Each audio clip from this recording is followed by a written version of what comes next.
Okay, I'm going to open the phones up here in a moment, and I don't normally follow the tried and trusted talk radio formula of saying specifically, I want to get your take on this question or that question, what's your favorite color type stuff.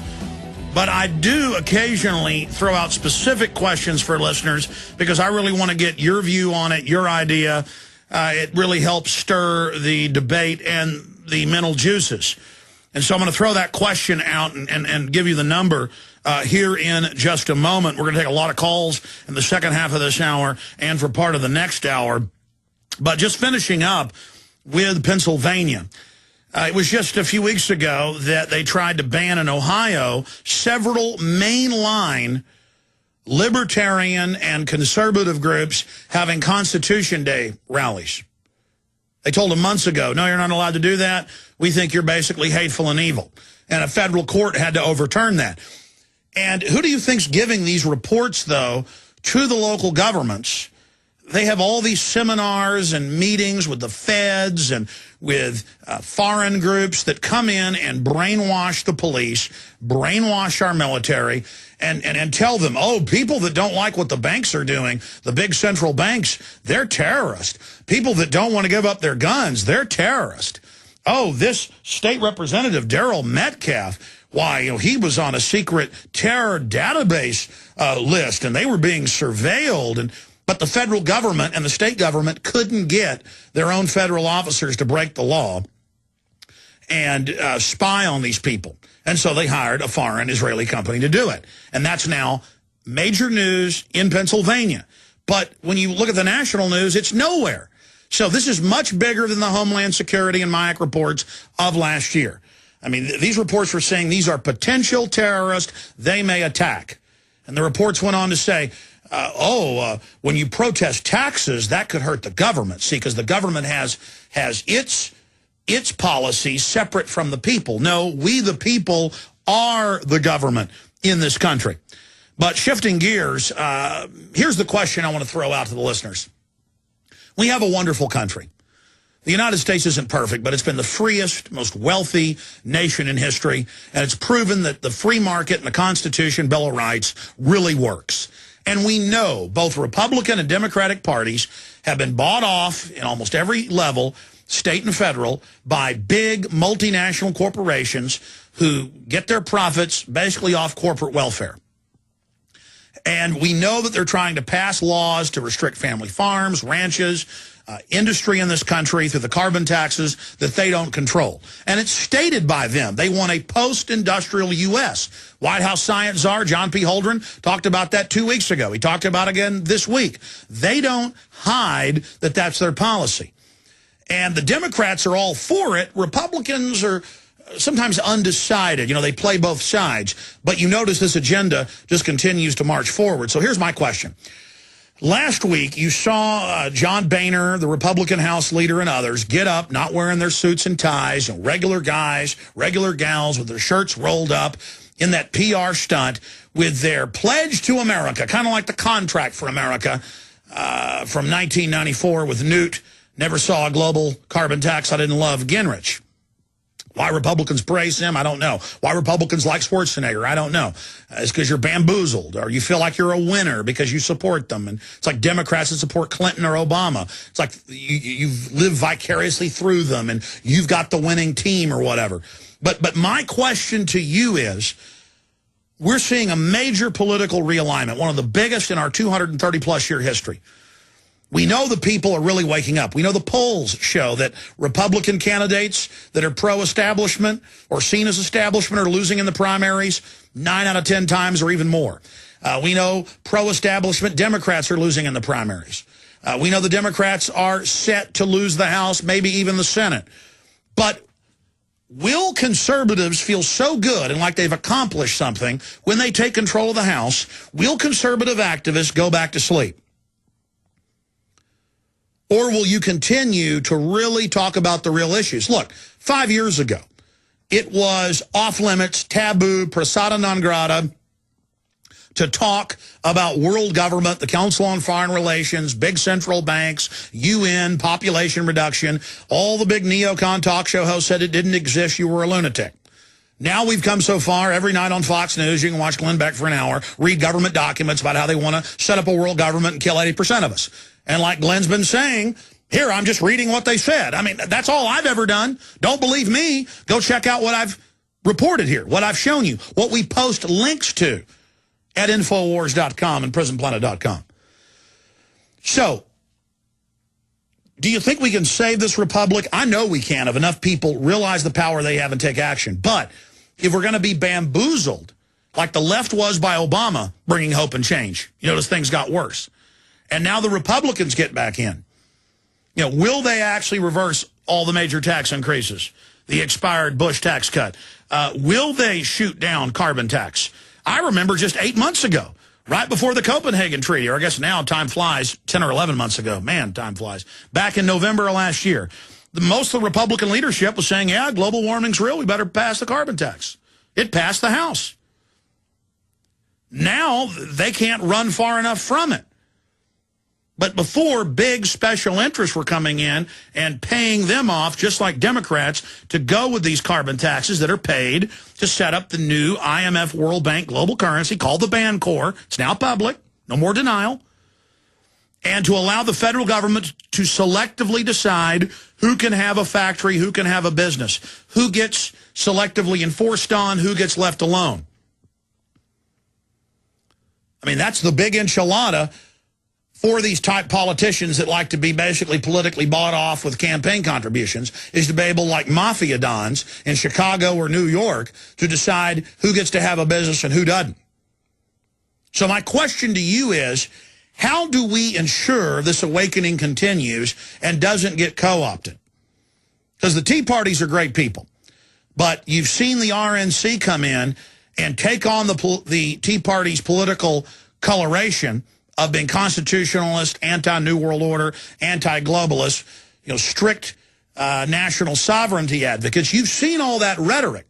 But if I know history, and I do, I understand that the establishment controls us by controlling the left and right, and whoever's out of power, be it Republican or Democrat, they play the part of anti-establishment. And then when they get in power, then they become establishment, and the other party becomes anti-establishment. So how do we continue this mass awakening? How do we accelerate it? And how do we keep Republicans' feet to the fire? That's the question. 888-201-2244, 888-201-2244. First-time callers. I want to give you a chance to be able to get in on the phone lines. 888-201-2244. Specifically, do you think there's been a major political realignment, not with the general public, we know that happened, but with certain major power structures within our country? Or is it all a neocon put on when you watch these shows and hear these radio shows where they now kind of hold their nose and go, okay, there's a global government. Okay, they do want to reduce your population. Okay, the vaccines might not be so good. Okay, that's the big issue. 888-201-2244. We'll come back and talk about the rats leaving the sinking ship of the Obama White House. And just continuing with the point of questioning I was throwing out there to the listeners, this is out of the London Independent. Rahm Emanuel leading exodus of Obama aides from White House. The likely departure of White House Chief of Staff to become the new mob boss of Chicago, Rahm Emanuel, to run for mayor of Chicago, is part of a half-term reshuffle of top aides that will signal a new chapter in the history of Barack Obama's increasingly embattled presidency. And he's got Larry Summers, one of the main architects of the derivative scam with Bill Clinton 11 years ago that led to the tens of trillions of stolen dollars from taxpayers, where they basically held the economy hostage and said, we'll cause a total collapse, not just a depression, if you don't give us unlimited money. And now they won't tell Congress where the money went. And Republican leaders refuse to hold their feet to the fire. This is the type of treason I'm talking about. And you don't hear the neocon Republicans saying, get the naked body scanners out of the airports. You don't hear them talking about how Homeland Security is a tool used against patriots and libertarians and conservatives. It's not enough to hear the talk show host now admitting world government's real. They knew all along. They're not stupid. You know, this goes back to Barry Goldwater. He exposed the Trilateral Commission. He was a U.S. senator, and how they openly wanted to set up world government. Read his book with no apologies. Everything he wrote 40 years ago has now come true, unfortunately. Ronald Reagan in '79 was speaking out against the New World Order, world government, the Trilateral Commission. And it's on record at the convention, they made him take George Herbert Walker Bush on as his running mate and told him no more world government. Or we don't care if you're popular, you're not going to get the nomination. That's what we're talking about today. We're back where we were 30 years ago again. So you've got the rats leaving the sinking ship because their latest fraud, their latest establishment distraction, Obama, has now been politically destroyed. Well, I wouldn't be celebrating if I was you, because he's just a front man, a puppet. Now they're going to bring you new puppets, and then they'll blame them for everything that happens. And as distasteful as Barry Soetoro, a.k.a. Barack Obama, is, as disgusting his treacherous activity is, he's still just a front man. And I want to say something else. I've heard national talk show hosts this week saying there's no truth to the birthers and no truth to Obama and the evidence that he was born in Kenya. Look, there's a lot of evidence they're covering up what happened. They won't release the real birth certificate. But what I do know is 110% is this. Barack Obama changed his name to Barry Soetoro in Indonesia. And under federal law at that time, if you changed your name and gave up your U.S. citizenship, it made you ineligible to ever be president. Okay? Done. But you hear nobody talk about that. Barry Soetoro, he admits that was his name. He's got another name. This guy's got 3 names we know about.